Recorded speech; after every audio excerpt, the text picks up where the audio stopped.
Nandito na nga sa Taguig ang isa sa paboritong food trip ng mga taga-Pangasinan. Ito nga yung kaluskos na may iba't ibang klaseng laman loob ng baka at kalabaw. Nasa halagang 90 pesos ay isi-serve na sa'yo na may kasamang rice at mainit-init na sabaw. Na pag natikman mo nga ay parang ang food trip ng Gotong Batangas na may lasang papaitan. At hindi lang yan dahil meron din sila ditong espesyal na kaldereta at masasarap na silog meals na nag-range lang ng 70 to 120 pesos. Dito lang pala yan sa may Ka Roger, na located sa number 51 Blue Boss Street, Barangay Rizal, Taguig City. Sa tapat lang na may overpass.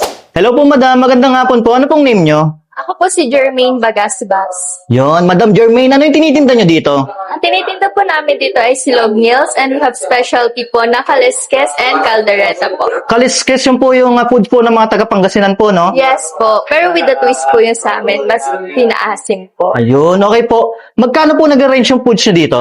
From 70 pesos to 120 pesos po. Mura lang po pala, no? Madam, anong oras kayo nag-open dito? Nag-open po kami from 10 a.m. to 3 a.m. in the morning. Araw-araw po yun. Yes po, araw-araw. Hello guys, nandito nga tayo ngayon sa may Blue Bus dito sa may Barangay Rizal, Taguig. At dinayo nga natin dito yung Ka Rogers dahil nabalitaan natin na meron sila ditong kauna-unahang kaliskis. Ito nga yung food trip ng mga taga-Pangasinan. Meron din sila ditong kaldereta at yung mga silog meals. Bali guys, simulan natin dito sa kanilang kaldereta. Yan. Tingnan mo naman yung kaldereta nila. Creamy. Tikman natin syempre para malaman natin kung ano yung lasa. Isa. So, panalo guys. Yung gulay niya, malutong-lutong pa. Tapos yung kanilang sarsa pa lang talaga kulang na. So, tsaka malambot yung karne. Tapos ngayon, titikman din natin yung kanilang kaliskes. Ito nga yung doon sa Pangasinan, nakatikim na tayo nito guys. Yan, meron tong ngil-ngil, meron ditong puso, meron tong laman loob ng ng baka o kalabaw. Yan, meron din to syempre yung baga at iba't iba pang klaseng laman loob. Yan. Tingnan natin guys, oh. Yan, oh. Kung mataas yung uric acid mo, medyo hinay-hinay ka dito guys.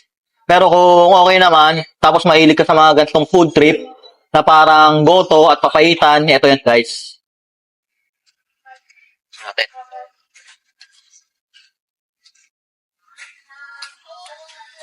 Tama yung timpla.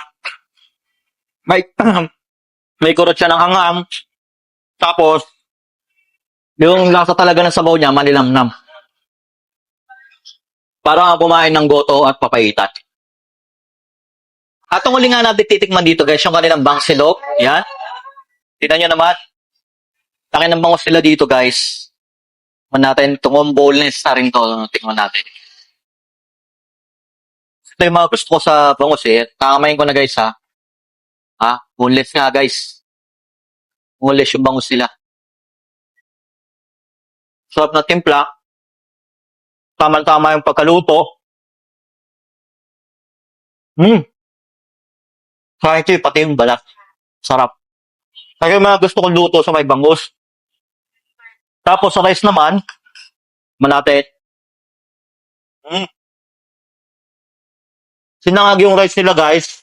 Yung bangus silog nila dito, nakakalaga ng 95 pesos. Pero yung servings nila, ang dami na, tsaka panalo yung lasa talaga ng kanilang bangus. Pandayo. Sarap. At kung gusto nyo ng food trip ng mga ganitong foods, guys, dito lang ulit yan sa may Ka Rogers, dito sa may Blue Bus, Barangay Rizal, Taguig. Open nga sila dito ng alas 10 ng umaga hanggang alas 3 na madaling araw. So ano pang hinihintay nyo guys? Tatapusin ko na tong food trip ko. Paalam! Hello guys! Naghahanap ka ba ng healthy kape? Bakit hindi mo subukan tong Santon Gold Coffee Mix para healthy ang iyong gising araw-araw?